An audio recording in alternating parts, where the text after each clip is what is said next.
ఈ కర్రీ చూసారా? టమోటా ఉల్లిపాయ కర్రీ అండి ఇది అప్పడాలు, రైస్. ఇదంతా కూడా మా చిన్న కొడుకు, వాడికి ఒక 12 ఇయర్స్ అండి.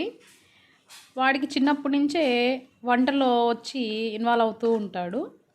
కానీ నేను ఎప్పుడు ఎక్స్పెక్ట్ చేయలేదు వీడిలా చేస్తాడని.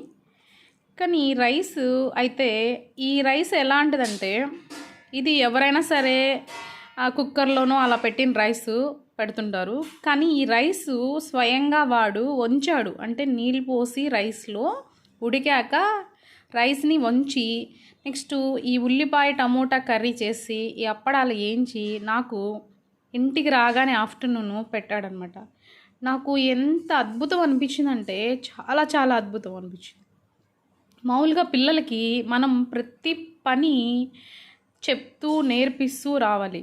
కానీ నేను నేర్పించే కంటే ఇది చెయ్యాలి అని ఎప్పుడు ఆర్డర్ వేస్తూ ఉంటా, అది మీరు చేసుకొని తినాలి అని. అలాగే మా పిల్లలకి ఇలా అలవాటు అయిపోయిందనమాట. వాళ్ళ అన్నయ్య ఊర్లో లేని దానివల్ల వాడే చేసుకోవాల్సి వచ్చింది.